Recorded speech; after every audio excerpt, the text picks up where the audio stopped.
আসসালামু আলাইকুম, কেমন আছো সবাই? আশা করি আল্লাহর রহমতে ভালো আছো।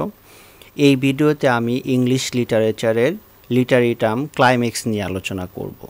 এই ক্লাইম্যাক্স লিটারি টার্মটি কিন্তু আমরা স্টোরি এবং ড্রামাতে ব্যাপক পরিমাণে পেয়ে থাকি। হ্যাঁ, তো এই লিটারি টার্মটি কিন্তু ইংলিশ লিটারেচারের স্টুডেন্ট হিসেবে তোমার জানা থাকা উচিত। তো আমি আজকে খুব সুন্দরভাবে স্বল্প পরিসরে এটা বোঝানোর চেষ্টা করব। আশা করি এটা আলোচনাটা শোনার পর তুমি এই লিটারি টার্ম ক্লাইম্যাক্সটি বুঝতে পারবে। তো চলো আর কথা না বাড়িয়ে মূল আলোচনায় চলে যাই। তাহলে ক্লাইম্যাক্স দেখো, climax means the moment of the highest intensity and interest in the drama or story। তার মানে ক্লাইম্যাক্স মিন্স মানে ক্লাইম্যাক্স বোঝায়, ক্লাইম্যাক্স বোঝায় কি বোঝায়? দ্য মোমেন্ট মানে মুহূর্ত, মোমেন্ট মানে মুহূর্ত, কিসের মুহূর্ত? Of the highest intensity, intensity মানে হচ্ছে তীব্রতা, হ্যাঁ তীব্রতা, অ্যান্ড ইন্টারেস্ট, ইন্টারেস্ট মানে আগ্রহ, তীব্রতা এবং আগ্রহ, কি আগ্রহের মুহূর্ত, কিসের? In the drama or story, drama এবং গল্পের, নাটক এবং গল্পের একদম তীব্রতা এবং আগ্রহের যে মুহূর্তটা, এটাই হচ্ছে ক্লাইম্যাক্স। আমরা বিভিন্ন গল্প এবং নাটকে কিন্তু অনেক আকর্ষণীয় এবং তীব্র মুহূর্ত কিন্তু আমরা দেখতে পাই, ওই মুহূর্তটাই হচ্ছে ক্লাইম্যাক্স। তারপরে দেখো, ইট হ্যাপেন্স, ইহা ঘটে, at the highest of a plot, একটা প্লটের সর্বোচ্চ পর্যায়ে গিয়ে ইট হ্যাপেন্স, ইহা ঘটে, it happens at the highest of a plot. তারপর it is usually also the crisis or turning point of the fortunes মানে ভাগ্য, of the protagonist in the drama or story, in the drama or story. তাহলে কি দাঁড়ালো?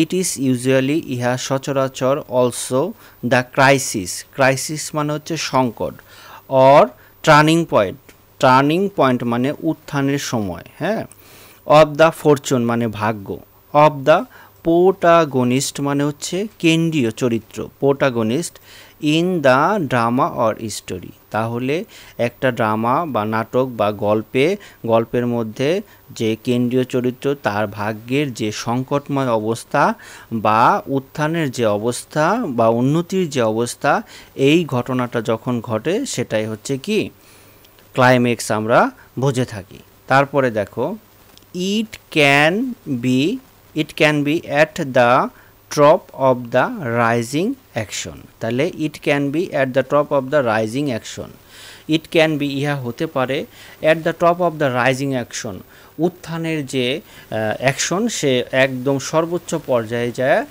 ইহা হতে পারে। তারপর দেখো, ইন সাম ওয়ার্কস, কিছু কাজে, দ্য ক্লাইম্যাক্স ফলোস ক্লোজলি, একদম আন্তরিকভাবে অনুসরণ করে, কি আপন দ্য টার্নিং পয়েন্ট মানে উত্থানের যে পয়েন্টটা, সেই পয়েন্টটাকে কিছু কাজ কি করে, একদম ক্লোজলি ফলো করে। কিছু কাজ ফলো করলে আমরা এটা বুঝতে পারি, নায়ক অনেক মানে হিরো হয়ে যাচ্ছে বা অনেক নায়কের উত্থান হচ্ছে, এরকম। আর এই ক্লাইম্যাক্সটা আমরা আসলে যেটা বুঝি, যেমন মনে করো যে একটা চরম মুহূর্ত, যেমন সিনেমার ক্ষেত্রে আমরা দেখি, সেটা হচ্ছে যে নায়ক নায়িকা সবার হাত পা বাঁধা, হিরো এখানে এন্ট্রি নিবে, হ্যাঁ এন্ট্রি নিয়ে ভিলেনদের মারবে, এই যে একটা চরম উত্তেজনাময় মুহূর্ত, এটাই হচ্ছে ক্লাইম্যাক্স। ওকে, একদম সোজা খাঁটি বাংলায়। তা এখন আসো আমরা একটু এক্সাম্পল দেখি। For example, the murder of Desdemona in the climax of William Shakespeare's Othello. তার মানে দ্য মার্ডার মানে হত্যা, ডেসডিমোনাকে যে হত্যা করা হয়েছে, ইজ দ্য ক্লাইম্যাক্স, এটা হলো climax of William Shakespeare Othello নাটকে, এই উইলিয়াম শেক্সপিয়ারের যে নাটক, সে নাটকে কাকে ডেস্টিডোনাকে যে হত্যা করা হয়েছিল সেটা হচ্ছে ক্লাইম্যাক্স, কারণ because it is the turning point of Othello's vow. Vow মানে হচ্ছে শপথ নেওয়া, প্রতিজ্ঞা করা, টু কিল হার, তাকে যে হত্যা করবে এটা শপথ নিয়েছিল বা প্রতিজ্ঞা করেছিল। আশা করি আমার এই আলোচনাটা তোমরা বুঝতে পেরেছো। যদি আলোচনাটা ভালো লাগে ভিডিওটা একটা লাইক করবে, কমেন্টস করে জানাতে পারো কোনো তথ্য জানা থাকলে, আর কোনো বিষয়ে ভিডিও চাইলেও কমেন্টস করতে পারো, আর সাবস্ক্রাইব করে পাশে থাকো, ভবিষ্যতে কোনো ভিডিও তোমাদের কাজে লাগলেও লাগতে পারে। সবাই ভালো থাকবে, সুস্থ থাকবে এই প্রত্যাশায় আজকের মতো বিদায় নিচ্ছি। আসসালামু আলাইকুম।